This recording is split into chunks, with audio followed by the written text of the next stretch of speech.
Let's get started on Chapter 6 for Cam Jansen and the Mystery of the Dinosaur Bones. It's on page 33. Don't forget to get your Chapter 6 worksheet out so we can do that right after.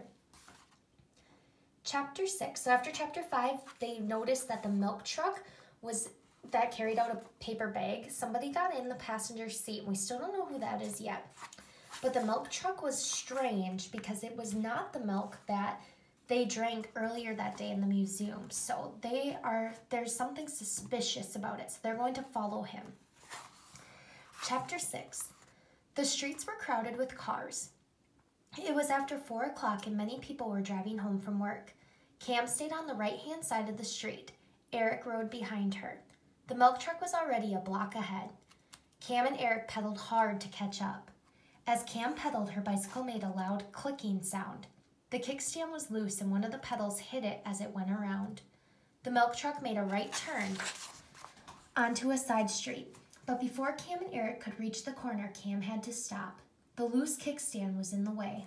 It was impossible for Cam to pedal. Eric got off his bicycle too. He pushed the kickstand on Cam's bicycle back into place. Cam said, "Thank you." "You really need a new one," Eric told her. Cam and Eric got on their bicycles again. When they reached the corner, they signaled and turned. Cam looked ahead. A big brown dog was running along the sidewalk. A few cars were parked along the side of the street, but Cam couldn't see the milk truck.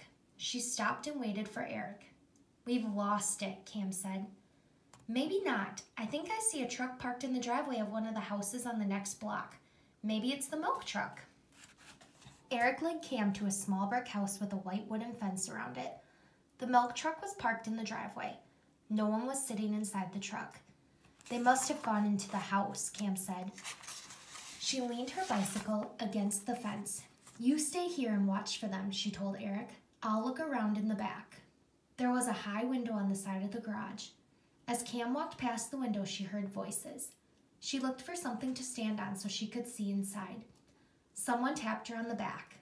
It was Eric. "I locked the bicycles to the fence," he said. "I didn't want to wait out there alone."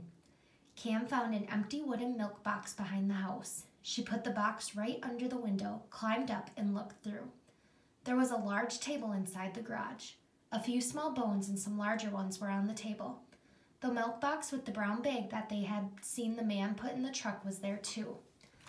A bag of plaster of Paris was on the floor near some boxes and metal tubs and a wheelbarrow with a pickaxe and shovel in it. So remember plaster of Paris? In Chapter 1, they said that if they don't find a complete skeleton, they make bones out of plaster of Paris. Let's keep reading. "Get down," Eric whispered. "Someone will see you." "There's no one there," Cam said. "But there is an open door. Maybe it leads into the house. I'll bet that's where they went." Eric climbed up on the box. "Look," Eric said. "The 3 missing bones are on that table." Eric got off the box. He pulled on Cam's sleeve. "Get down," he said. "Let's go back now." Cam didn't move. She kept looking through the window. "We can call the museum," Eric said. "We can tell them we found their missing dinosaur bones." "Someone is coming through the door," Cam said. "It's the milkman." Eric quickly climbed onto the box. Cam and Eric watched the milkman take the brown bag out of the box. The bag was tied with string. The milkman tried to untie the knot. He couldn't. "Why did you tie it so tight?" he called into the house. "Use the scissors," a woman's voice answered. So now let's stop and think there. We made a prediction about who was with the milkman, who got into the truck with him. It's a woman's voice. So now, who do you think that could be? Let's keep reading. The milkman reached into one of the boxes. He took out a pair of scissors and cut the string. "I wonder what could be in there," Eric whispered. "It can't be a bone from the Coelophysis," Cam said quietly. "It's too big." The milkman tore open the side of the bag. There was something large and white inside. He took it out and carefully placed it on the table. "Wow," Eric said. "Look at the size of that bone." "It must be from the Brachiosaurus," Cam said. "The one they were fixing in the museum." The milkman took out a ruler and measured the bone. He took a pad and pencil from his pocket and wrote on the pad. Then he looked at the bag of plaster of Paris. "We need more plaster," he called into the house. Then let's go get it, the woman said. The milkman walked through the open door and into the house. They'll probably use the plaster of Paris to make a copy of the bone, Cam said. They'll take the copy to the museum tomorrow and leave it there in place of the real one. But how do they get in and out of the museum? Eric asked. And why do they want the bones? Cam added. Cam and Eric stopped talking. They heard the front door of the house open and then slam shut. After a few minutes, Cam whispered, I didn't hear the truck drive away, but they should be gone by now. Let's take a look. Cam walked quietly. Eric followed her. Cam peeked out past the edge of the garage wall. She saw that the truck was still in the driveway, and she saw something else. Our bicycles, Cam said. What if they see them? That is the end of chapter 6.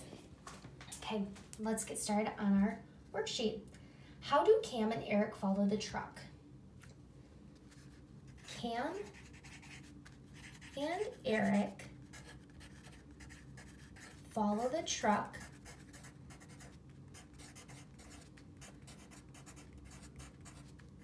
on their what? They follow the truck on their bikes. Nice job. So I want you to, Cam and Eric follow the truck on their bikes. Remember, we're using complete sentences. Notice I started with a capital letter and ended with a period. Pause the video if you need more time, and then you resume when you're ready for question number 2.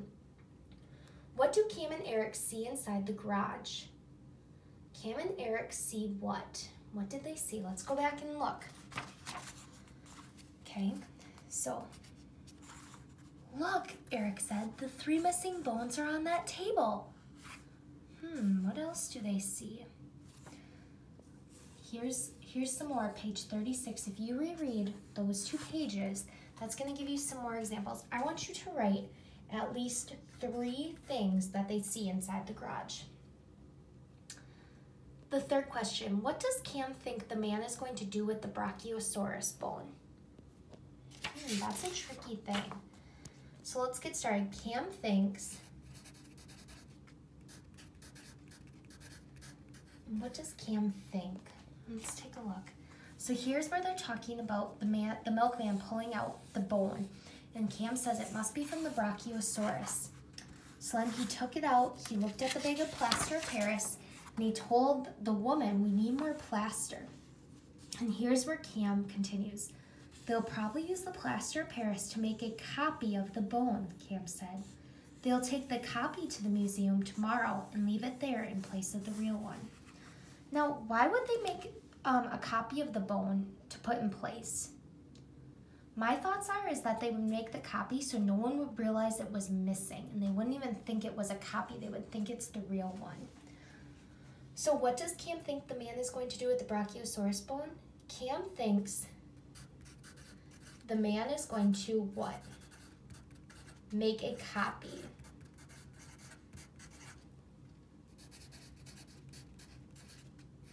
Make a copy of the bone. And what does he do with the real one? And keep the real bone. So Cam thinks the man is going to make a copy of the bone and keep the real bone. Pause the video again if you need more time. And the last one, why are Cam and Eric worried about their bicycles at the end? Why are they worried about their bicycles? Okay, finish that last question and we're gonna get started on chapter 7. Great work, boys and girls, keep it up. I'm curious to see what happens with those dinosaur bones.